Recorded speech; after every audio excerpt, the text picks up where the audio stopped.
దళిత క్రైస్తవులకు ఎస్సీ హక్కులు కల్పించాలంటూ హనుమకొండలో దళిత క్రైస్తవ సంఘాలు ఆందోళన చేపట్టాయి. 1950లో తీసుకొచ్చిన రాష్ట్రపతి ఎస్సీ ఆర్డర్ను రద్దు చేయాలని డిమాండ్ చేస్తూ జిల్లా కలెక్టర్ కార్యాలయం వద్ద ర్యాలీ నిర్వహించారు.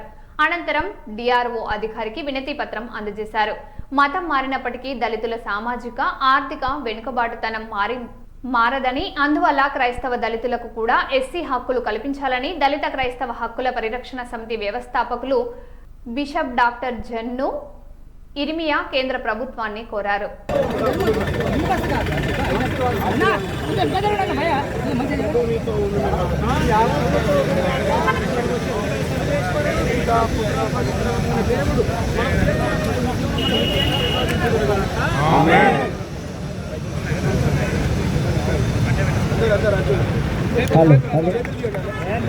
దయచేసి పెద్దలు డిఆర్ఓ గారికి మన యొక్క వినతి పత్రాన్ని అందిస్తున్నారు. ఇందాక పెద్దలు చెప్పినట్లుగా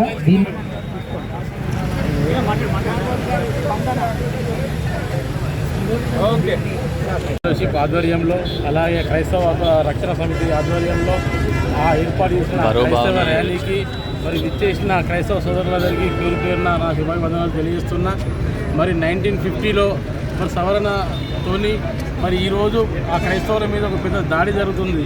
ఎందుకు అంటే క్రైస్తవులు దళితులు కాదని, ఆ క్రైస్తవులకు ఈ హక్కులు వర్తించమని చెప్తున్నారు. కాబట్టి మోడీ ప్రభుత్వానికి మేము విన్నవించుకునేది ఏంటంటే, ఏదేమైనా కూడా రాజ్యాంగంలో అందరూ పాలిభాగస్తులే. ఒక దళితులే క్రిస్టియన్గా మారితే వాళ్ళ హక్కులను కాలరాసే విధంగా ఉన్నది. కాబట్టి దాన్ని మీరు మార్చే విధంగా ఉండాలి. ప్రతి ఒక్కరూ దీనిపైన కూడా స్పందించి క్రైస్తవ సమాజం మొత్తం రోడ్ల మీదకి వచ్చి దీన్ని కొట్లాడి మన హక్కులను మనము రక్షించుకునే విధంగా ఉండాలని చెప్పని నేను మనస్ఫూర్తిగా కోరుకుంటున్నాను. దేశంలో ఉన్న పౌరులందరూ భారత రాజ్యాంగం కల్పించినటువంటి హక్కును బట్టి భారతదేశంలో ఉన్న పౌరులందరికీ సమాన హక్కులు భారత రాజ్యాంగం ద్వారా కల్పించబడ్డాయి.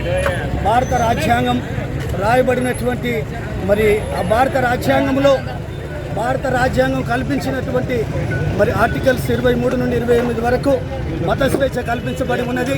మరి ఆ మత స్వేచ్ఛను కాలరాస్తూ 1950లో మరి రాష్ట్రపతి ద్వారా తీసుకొచ్చినటువంటి ప్రెసిడెన్షియల్ ఆర్డర్ ఏదైతే ఉందో దానిని మేము రద్దుపరిచి మరి దళిత క్రైస్తవులకు న్యాయం చేయడానికి ఇప్పుడు జరుగుతున్నటువంటి పార్లమెంట్ సమావేశాలలో దళిత క్రైస్తవులకు న్యాయం చేయాలని కేంద్ర ప్రభుత్వాన్ని, గౌరవ ప్రధానమంత్రి నరేంద్ర మోడీ గారిని, కేంద్ర ప్రభుత్వాన్ని క్రైస్తవ హక్కుల రక్షణ సమితి పక్షాన మేము డిమాండ్ చేస్తూ ఉన్నాం.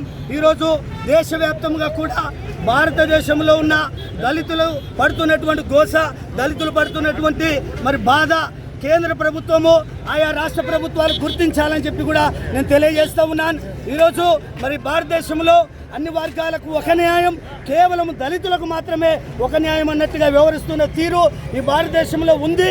భారతదేశంలో ఉన్న క్రైస్తవులైన దళితులకు న్యాయం చేయడానికి ప్రెసిడెన్షియల్ ఆర్డర్లోని పేరా 3ని మరి సవరించి దళిత క్రైస్తవులకు మత స్వేచ్ఛ కల్పించి, అట్రాసిటీ హక్కులు కల్పించి, అదే రీతిగా రిజర్వేషన్ ఫలాలు కల్పించాలని చెప్పేసి మేము కోరుతూ ఉన్నాం.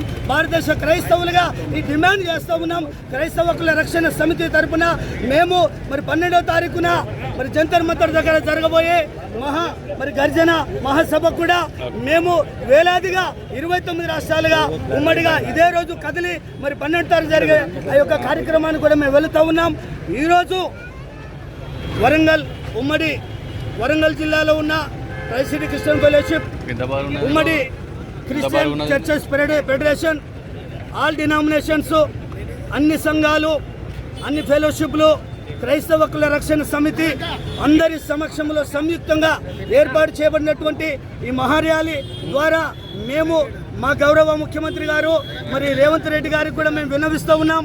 దయచేసి క్రైస్తవుల పక్షాన కాంగ్రెస్ పార్టీ మొదటి నుండి ఉంది, ఇప్పుడు కూడా న్యాయం చేయడానికి ఖచ్చితంగా ముందుకు వస్తుందని మేము ఆశాభావాన్ని వ్యక్తం చేస్తూ మరి సమయంలో నా పేరు బిషప్ డాక్టర్ జన్ను ఇర్మియా, నేను క్రైస్తవ హక్కుల రక్షణ సమితి వ్యవస్థాపకుల నుండి ఈరోజు క్రైస్తవుల పక్షాన మరి ముందుకు వెళుతున్నాం, పోరాడుతూ ఉన్నామని తెలియజేస్తూ ఉన్నాం.